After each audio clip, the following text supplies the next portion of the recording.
Este es el día en que actuó el Señor. Sea nuestra alegría y nuestro gozo. El Señor esté con ustedes. Lectura del Santo Evangelio según San Lucas. En aquel tiempo contaban los discípulos lo que les había pasado por el camino y cómo habían reconocido a Jesús al partir el pan.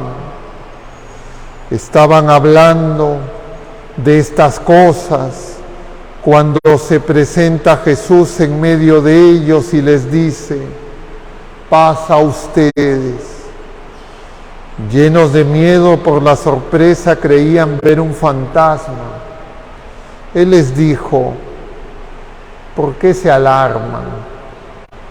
¿Por qué surgen dudas en vuestro interior? Miren mis manos y mis pies. Soy yo en persona. Pálpenme y dense cuenta de que un fantasma no tiene carne y huesos, como ven que yo tengo. Dicho esto, les mostró las manos y los pies, y como no acababan de creer por la alegría y seguían atónitos, les dijo: ¿tienen ahí algo de comer? Ellos le ofrecieron un trozo de pez asado. Él lo tomó y comió delante de ellos y les dijo: esto es lo que les decía mientras estaba con ustedes, que todo lo escrito en la ley de Moisés y en los profetas y salmos acerca de mí tenía que cumplirse. Entonces les abrió el entendimiento para comprender las Escrituras y añadió: así estaba escrito, el Mesías padecerá, resucitará de entre los muertos y al tercer día y en su nombre se predicará la conversión y el perdón de los pecados a todos los pueblos, comenzando por Jerusalén. Ustedes son testigos de esto. Palabra del Señor.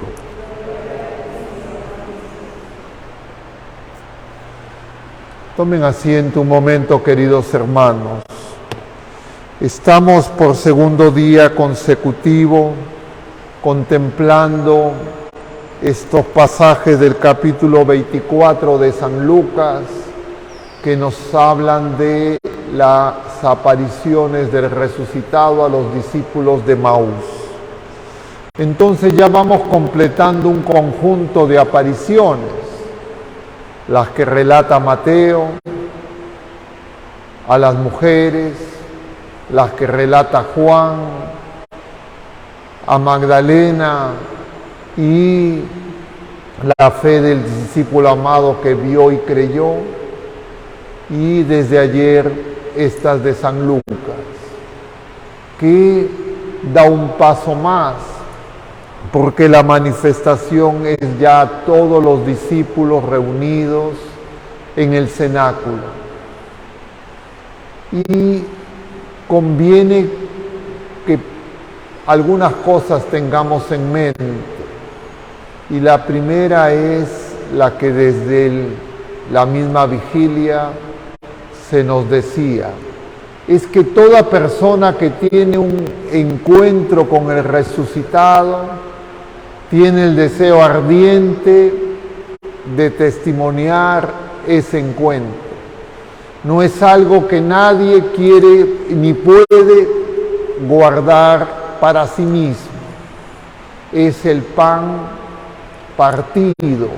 Se tiene que entregar, se tiene que compartir. Y cuando uno tiene ese deseo de alguna manera, sea la persona que fuera, uno tiene que decir: ha habido un encuentro con el resucitado, de repente no me he dado cuenta, porque puede ocurrir que nosotros, personas que ya vivimos en el tiempo post-pascual, que no hemos experimentado el escándalo de la cruz y al Señor abandonado, sepultado y resucitado, estos relatos, estas narraciones nos puedan parecer un tanto lejanas, un tanto teóricas, y uno quiere acomodarlas en su mente. Y entonces en nosotros las cosas ocurren muy compactamente y uno solo después, poco a poco, se va dando cuenta. Y entonces, se lo digo a ustedes porque son personas que vienen a misa todos los días, de alguna manera son personas laicos comprometidos, participan de comunidades, de grupos parroquiales, de movimientos en la iglesia y tienen larga historia de vida parroquial, de vida de fe.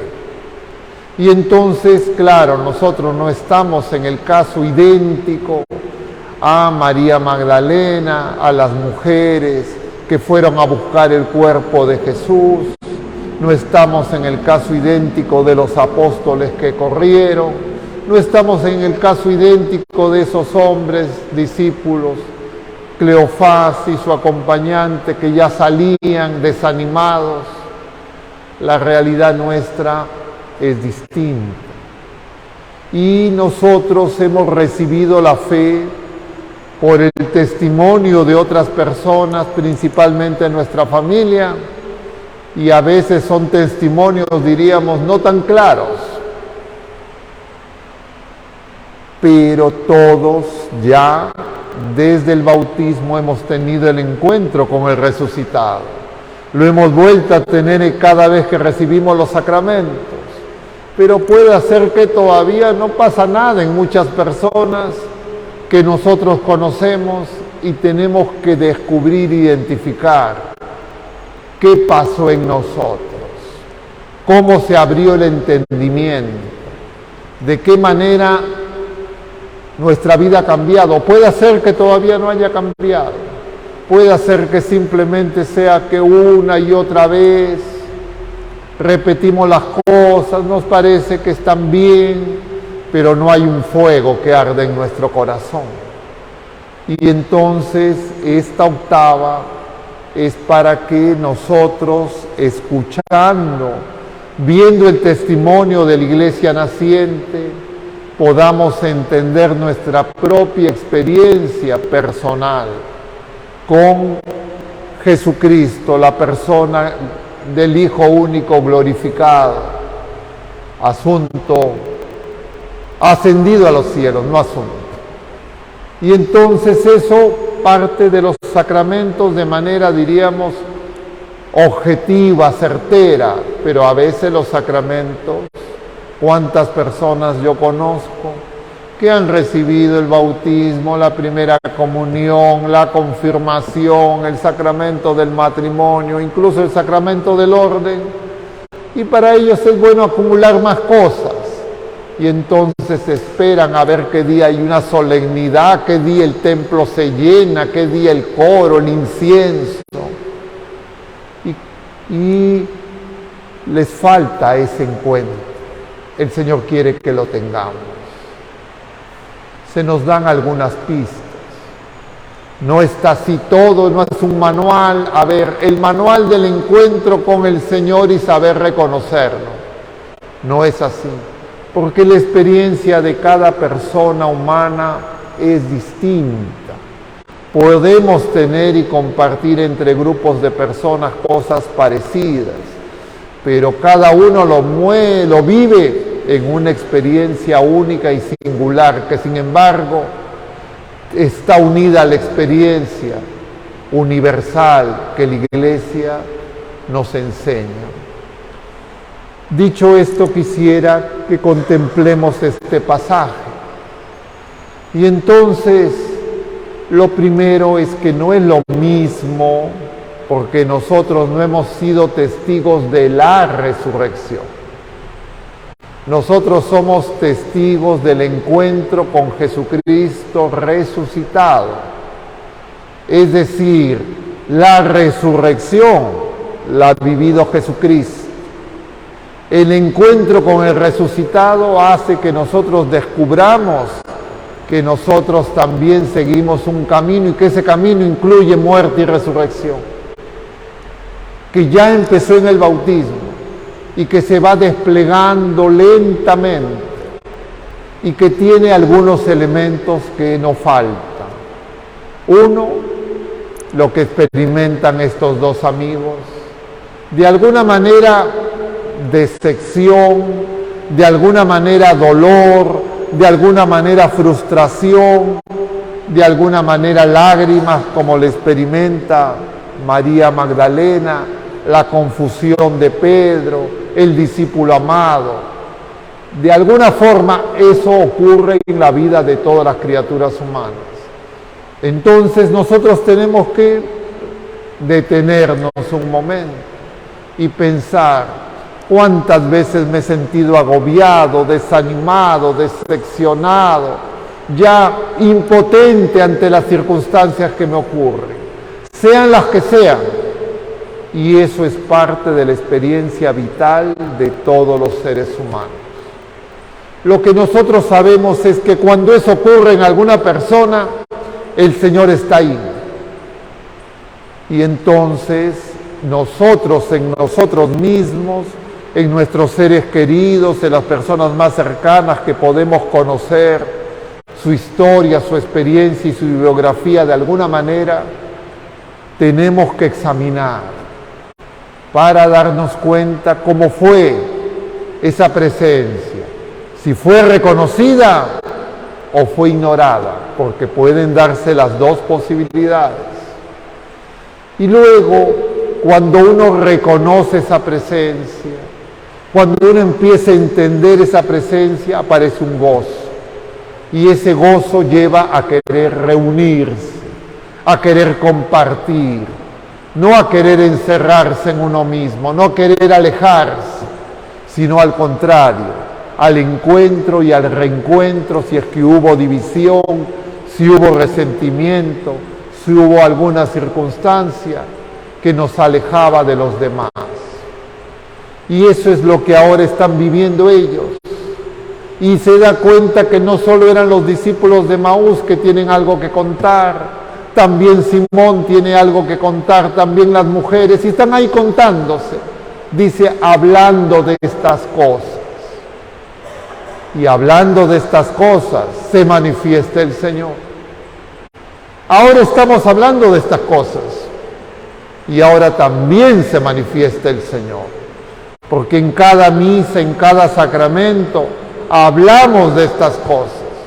Pero a veces hablamos de estas cosas solo cuando estamos en el templo. Solo cuando venimos a la liturgia en el templo. Y nosotros tenemos que hablar de estas cosas, que es lo que compromete a nuestra experiencia vital siempre. Y entonces esos encuentros con el resucitado se harán más frecuentes, porque lo que el Señor quiere, que ese encuentro sea un encuentro de comunión y que una vez que lo encontramos no nos apartemos de Él para poderlo seguir. Pero a veces son fugaces y uno los recuerda como cosas hermosas y a veces se le salen las lágrimas a uno recordando ese momento. Tiene que ser cotidiano. Pero lo que ellos experimentan es impresionante. El Señor está en medio de ellos, les muestra las llagas y les dice paz. Y es que el encuentro con el Señor produce paz. Pero si yo vengo al encuentro con el Señor y no tengo paz, es porque yo no estoy saliendo de mi encierro, de mi postración, de mi parálisis, de mi ceguera, de mi sordera, de mi sepulcro. y no estoy abriendo mi corazón. Y entonces tengo que decir cuántas veces me ha pasado eso, cuántas veces no logro tener ese encuentro. No porque el Señor no venga a mí, porque a alguien le podría generar ciertos celos, alguna especie, diríamos, oye, ¿y por qué este sí, a mí no? Como si el Señor fuera un engreidor y no se quisiera manifestar a todos, porque Él viene para todos. Pero Él quiere que nosotros nos ayudemos mutuamente en ese encuentro, porque Él nos envía. Y entonces por eso es que Él hace tan patente esas manifestaciones. Come con ellos para que sepan que tiene cuerpo, que tiene carne, que no es fantasma. Pero finalmente, abriéndoles el entendimiento y mostrándoles esa realidad, los envía, los pone en camino. Es decir, ellos ya siguiéndolo, porque Él es el camino, ya pueden ser sus testigos. Y Él quiere que nosotros seamos sus testigos. Pero a veces en nuestras narrativas nos imaginamos que tiene que ser pues de una manera muy, entre comillas, cinematográfica, novelesca, de esa literatura, diríamos, que llama la atención. Pero el Señor se manifiesta en lo cotidiano y en lo sencillo. Dos cosas nos hacen ver qué es el encuentro verdadero. Uno, que nuestras tristezas y desánimos quedan atrás. No es que los problemas ya se han resuelto, pero sabemos que ese no es el problema como habíamos imaginado y que eso no era lo terrible como habíamos pensado si fuera la muerte, sino que el Señor es el mismo camino, es el hilo conductor que nos conduce al Padre, y que hay algo más grande que tenemos que alcanzar por misericordia de Dios. Y entonces puede hacer que la enfermedad no desaparezca, puede hacer que los problemas no desaparezcan, puede hacer que los dolores, los cansancios, las carencias, incluso los pecados no desaparezcan totalmente. Pero sabemos que el Señor viene a nosotros, que para Él no hay nada imposible, y sabemos que Él nos conduce a la casa del Padre y que con Él esa victoria está garantizada. Y entonces mi temor es apartarme de Él. Mi temor es nuevamente sumergirme en esas tinieblas, en esa tristeza, en ese desánimo, porque en la experiencia cotidiana de los seres humanos eso aparece muchas veces. Y cada vez que vuelve a aparecer es una prueba para que nuevamente aumente mi fe, aumente mi esperanza, mi caridad, es decir, el amor de Dios, es decir, el Espíritu Santo sea quien me mueva. Y entonces sí podré tener la vida de los testigos. Y sí podré ser testigo, porque si no, soy testigo ahora cuando todo va bien. Pero cuando las cosas de repente ya no entiendo algo y me desanimo, dejo de ser testigo. Y ese testimonio tiene que ser un testimonio firme. Y para eso tiene que estar en Cristo, firmemente arraigado. Y para eso Él, que sabe nuestras debilidades y nuestras fragilidades, viene una y muchas veces. Termina este evangelio diciendo: ustedes son testigos. Y efectivamente nosotros sabemos, ya desde antiguo estaba revelado, el Mesías tenía que padecer. Sabemos quién es Jesucristo, sabemos que sufrió la cruz, sabremos que ha resucitado. Nosotros ya no somos como el pueblo de la primera alianza. No estamos esperando a Moisés, no estamos esperando a un Mesías que resuelva los problemas inmediatos. ¿Cuántas personas ante las dificultades que ven en el mundo y en la iglesia se desaniman? Y entonces dicen: oye, y este dice mal, y este no es firme, y este confunde. Efectivamente, así somos de frágiles, todos los seres humanos, pero el Señor está.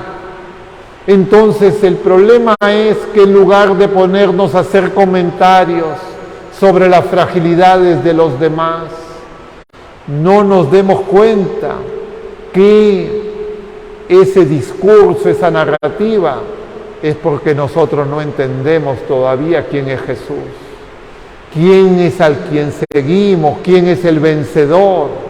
Y entonces tenemos una imaginación que probablemente creemos que cada vez la iglesia tiene que ser más fuerte, la iglesia peregrina cada vez tiene que estar más unida, la iglesia peregrina cada vez tiene que ser más coherente y más santa. Efectivamente, esa es obra de Dios.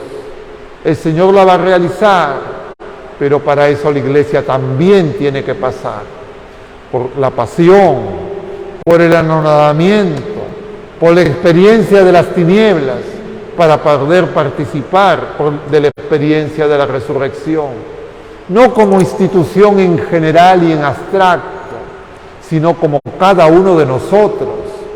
Pero cuando en lugar de entender eso, lo que nos dedicamos es a lo que nosotros pues imaginamos, como si esto fuera una propuesta política que se va a tener que imponer, como si fuera un discurso que se va a tener que hacer aplastante para que nadie lo pueda refutar, y no una sumatoria de encuentros que nos van uniendo a la persona amable de Jesucristo resucitado, al pueblo de Dios, a su cuerpo, que conserva las llagas, que son justamente esas divisiones y esas incomprensiones.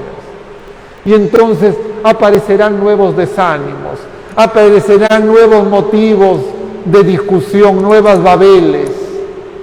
Por eso es que necesitamos que el Espíritu Santo en nosotros, en la iglesia, pueda hacer de toda esa multiplicidad de voces desafinadas un coro hermoso que dé gloria a Dios. Pidámosle a nuestra Madre Santísima, que igual que acompañó diligente y llena de fe y esperanza a la iglesia naciente, acompañe a la iglesia contemporánea, al Papa Francisco, a los obispos, presbíteros y diáconos, y a todos los bautizados, para que podamos ser testigos del Evangelio y anunciar a todas las naciones, a todos los pueblos, que Jesucristo está vivo, que Él es el camino, que Él es la verdad. Que así sea.